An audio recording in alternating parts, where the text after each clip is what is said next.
I would have never predicted anything that happened in this episode.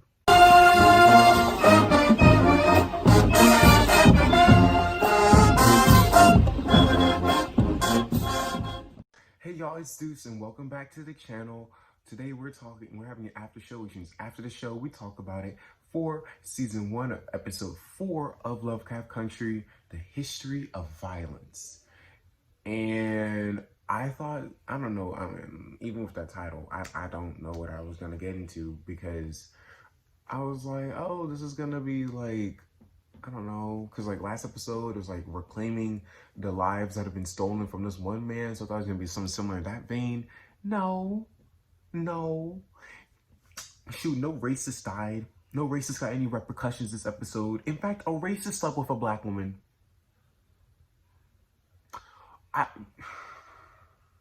But yeah, if you want to talk about, if you want to see more of my after shows, check out the iCards, and if you're interested in more of my content, that'll also be in iCards. Let's get into 4 big things for me. So there was like the beginning part where they were planning the whole trip, sort of, and then there was like the library meeting where homegirl reveals, I said homegirl, let's not disrespect her. Letty reveals to Tick that she's very disappointed. So you weren't gonna tell me that homegirl's in town? She ran up on me. Oh yeah, because that's a big scene too. I probably should talk about that a little bit. Miss Christina just pulled up, breaking all types of speeding, traffic violations, and getting all types of speeding tickets, and which she will get, because we learn later on that the police here don't like her at all. And they're very sexist, but we'll get into that later on. And she was trying to harass homegirl about the lost pages that Titus had. She's like, girl, I don't care, get out of my, I don't care if you pay for it, this is my house, get out of here. So yeah, lady's mad that he didn't inform her about that, because she would have been prepared for that visit, okay? And then there was another meeting that they had in the bar, and the dad was like, I will not help you, because I don't need you to get got. And it doesn't matter, because they still go ahead and go to the museum in Boston. So of course, I'm not gonna say he gets got, that's a little much, but they go to the vault, and we're looking for the vault that homegirl was talking about that has the missing pages. So that was one scene. The next scene was their adventures in the crypt with the booby traps and the water rising, and like, I think it's interesting because, we don't really have Black Indiana Jones, so this was, something different, but there was a lot of adventure, which isn't a bad thing, but I didn't watch Lovecraft Country for adventure. I watched it for horror, sci-fi, fantasy, all this other stuff. So I was not expecting that at all. But this is the same show that killed Uncle George off in the 2nd episode. So I should have known, actually, 2nd episode already should have let me know that all expectations will not be met. Things I think are going to take the entire season to develop in a whole episode. So anyway, I was like, that's interesting. Then they finally meet the vault, and there was a whole vault entrance. Oh, no. Before they even did it, one of the booby traps required them to know something. Like, oh, what do we do? Montrose then reveals to them that he knows the code. And I hate that he doesn't talk about it more. Tick was like, how did you know the code? He's like, oh, because I read the book, but I burned it because I wanted to protect you. That was Uncle George's last wishes. And I'm sitting here like, who are you protecting? Because that's vital information. That really blew me. Montrose, I'm gonna talk about a little later, but he's not to be trusted. But yeah, they go in this crypt. And they find out in the crypt, in the tunnels, there's an elevator, which this was alluded to as last episode, because at the end of it showed us about the dead bodies. That's where they were. So apparently this tunnel goes all the way from Boston to Chicago. Okay. Okay. And then at the end of it, Jake sacrifices his blood like a saw trap, and opens up the pathway to go into the vault. There they see a bunch of dead people, some Native American imagery, which prepares you for the dead person that's holding the pages, which when touched, she brings to life. I don't know how that works, but she gets reanimated and she's naked and she's Arawak, which I don't remember how they explain that she's here, but like if she's in Boston, how did the Arawak, because the Arawak Native American peoples, they're in like Caribbean South American peoples, so why is she in Boston? I want to say slave trade, but I don't know. Anyway, yeah, I was like, this is very interesting, but we don't get to relish it too long because that whole place was booby trapped. It wasn't just the bridge, it wasn't just a saw on the bridge. It was also the fact that if you took the pages, then it gets flooded. So then they quickly go into what's it called? The cavern. They take the elevator up and then they go into safety. Very interesting. Until the end, and because they realize that Homegirl's now a siren, she can only speak when she's underwater. And since she's underwater, I mean, she's above water, or is it because the page was stolen? Either way, she now shrieks whenever she speaks.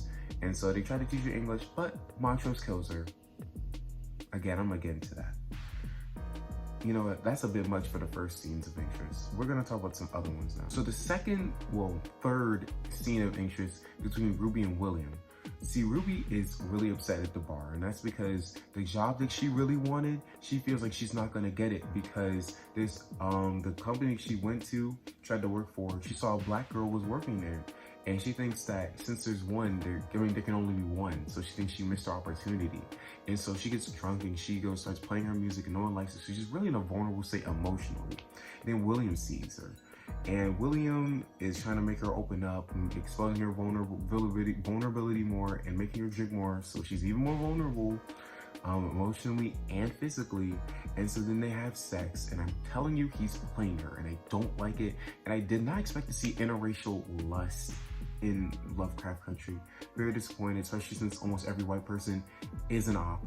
There's not a single white person that we care for. So why would you make, so like, cause now it's not even like, oh, forbidden love or anything. No, we know that he has an agenda.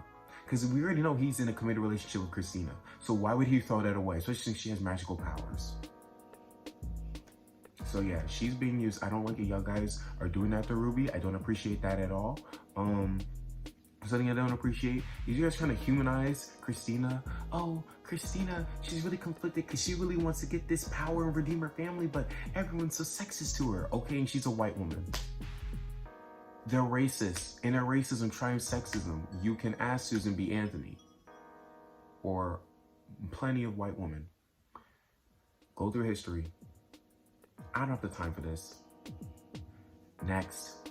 So in this section, I would go over horror moments, but honestly, there's nothing really scary besides the reanimation. I think the effects are really good. The acting for Homegirl, I'm really mad I don't know her name, but the Arawak lady, really solid. But yeah, wasn't anything too interesting with the horror. I would do, this is another section I want to do is on like a cool way that a racist got killed, you know, the gore. I only do this because I thought that elevator scene was really cool and I thought there was gonna be more scenes like that. Nope. So we're gonna move on to the final portion. I mean, no, not the final portion. The next portion, which is character focus. And that is two things. Montrose is not to be trusted.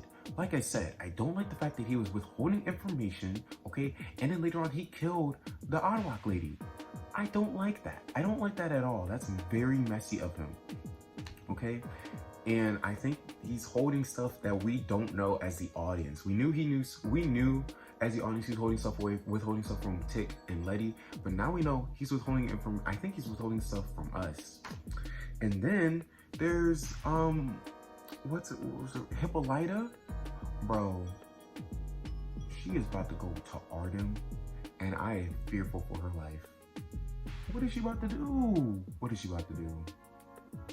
But yeah, those are two big things I really wanted to focus on because there wasn't anything too, I guess, interesting because we know pretty much most about like Letty and, well, okay, one thing I guess, and it's about Tick. And Letty was like, she didn't appreciate how he tried to make this whole situation revolve around him when it wasn't just affecting him. Because she made a very good point. His father got kidnapped and she was died and revived. I mean, she was killed and revived. So I guess that is pretty something to make of note. Okay, so the final portion I would cover is like lingering mysteries. But besides the fact that I don't trust Montrose and I feel like he's withholding information from the audience, I don't know. I don't think there's really much. Like, they pretty much, like, there's nothing too mysterious, like, besides, oh, what's gonna happen to Hippolyta, but that's not really a mystery. That's more of like a narrative cliffhanger. It's not even a cliffhanger. Like, I don't know. There's like everything they're really laying out for us is what I'm trying to say. So with that being said, that's all I gotta say for this episode. Thank y'all so much for watching. I know the first portion was a little long, sorry for that, but there's a lot of scenes of interest that I want to talk about. But yeah, y'all want to talk about, if you have anything to say, put it in the comments below. But if not, again, thank y'all again for watching, and I will see y'all whenever. I make while you stay chasing ideas.